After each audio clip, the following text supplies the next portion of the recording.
नमस्कार। आज हम उस कहानी को समझेंगे कि कैसे 13 कॉलोनियों ने एक बहुत बड़े साम्राज्य को चुनौती दी और एक नया देश बना डाला। अच्छा, तो शुरू करते हैं। देखिए, सबसे पहले ना एक बहुत जरूरी फर्क समझना होगा। जब हम अमेरिकी क्रांति की बात करते हैं तो ये सिर्फ जंग नहीं थी, ये तो विचारों की एक लंबी लड़ाई थी जो असल लड़ाई यानी स्वतंत्रता संग्राम से कई कई साल पहले शुरू हो गई थी। तो एक थी सोच और दूसरा था उसका नतीजा यानी जंग। तो सवाल ये उठता है कि आखिर ऐसा क्या हुआ कि ये उपनिवेश जो कभी वफादार थे वो बागी बन गए।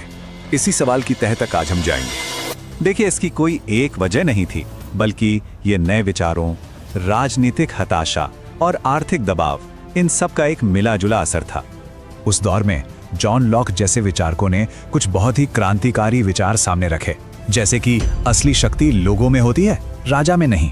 इन बातों ने उपनिवेशों में रह रहे लोगों को ये सोचने पर मजबूर कर दिया कि क्यों एक दूर बैठा राजा उन पर राज करे। और राजनीतिक तौर पर भी मामला बड़ा दिलचस्प था। कहने को तो उपनिवेशों के लोग अपनी छोटी मोटी सरकारें चुन सकते थे, लेकिन असली ताकत तो ब्रिटिश क्राउन के नियुक्त किए गए गवर्नर के हाथ में ही थी। तो जाहिर है स्थानीय लोगों की मर्जी और शाही फरमान में हमेशा टकराव बना रहता था। और इसी टकराव से वो जबरदस्त नारा निकला जिसने पूरे संघर्ष की दिशा ही बदल दी। नो टैक्सेशन विदाउट रिप्रेजेंटेशन, यानी प्रतिनिधित्व नहीं तो कर नहीं। सोचिए, ब्रिटिश संसद उन लोगों पर टैक्स लगा रही थी जिनका लंदन में कोई नुमाइंदा ही नहीं था, कोई आवाज ही नहीं थी। ये बात उन्हें बहुत ज्यादा चुभ रही थी। और आर्थिक रूप से देखें तो उपनिवेश एक ऐसे सिस्टम में फंसे थे जिसे वणिकवाद कहते हैं। इसका सीधा सा मतलब था कि उपनिवेशों को सिर्फ ब्रिटेन को अमीर बनाने के लिए इस्तेमाल किया जा रहा था। यहां से सस्ता कच्चा माल ब्रिटेन जाता, वहां उससे महंगा सामान बनता और फिर उसी सामान को महंगे दामों पर वापस उपनिवेशों में बेच दिया जाता। तो चलिए अब देखते हैं कि कैसे एक के बाद एक हुई घटनाओं ने इस सुलगते हुए गुस्से को एक खुली जंग में बदल दिया। पहले आया स्टैंप एक्ट, फिर हुआ बॉस्टन नरसंहार और उसके बाद बॉस्टन टी पार्टी। हर घटना के साथ दोनों पक्षों के बीच की खाई और गहरी होती गई और हालात ऐसे बन गए कि जंग होना लगभग तय था।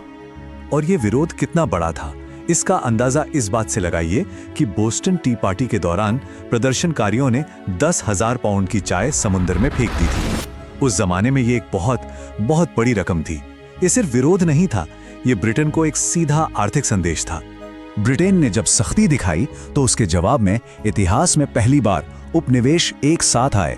कॉन्टिनेंटल कांग्रेस में उन्होंने मिलकर फैसला किया कि ब्रिटिश सामान का पूरी तरह से बहिष्कार किया जाएगा।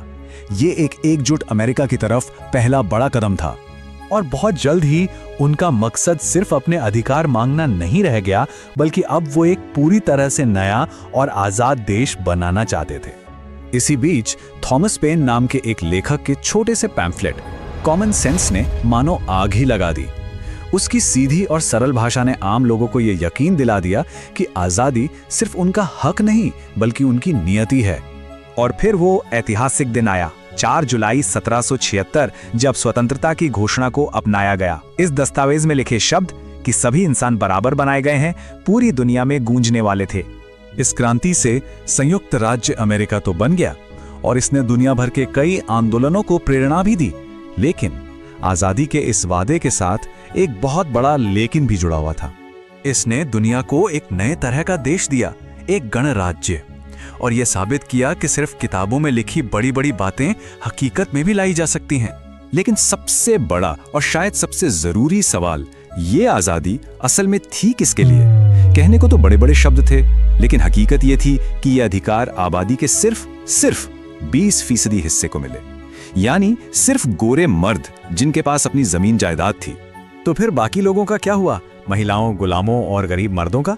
उनके लिए इस क्रांति से कुछ खास नहीं बदला। सत्ता बस ब्रिटेन के अमीर लोगों के हाथ से निकलकर अमेरिका के अमीर लोगों के हाथ में आ गई थी। और बस यहीं पर आकर हम एक बहुत बड़े सवाल पर रुक जाते हैं। क्या अमेरिकी क्रांति सच में एक सामाजिक क्रांति थी या ये बस विचारों की क्रांति थी? एक ऐसी क्रांति जिसके बड़े बड़े वादों को हकीकत बनने में सदियां लग गईं और शायद आज भी वो सफर जारी है।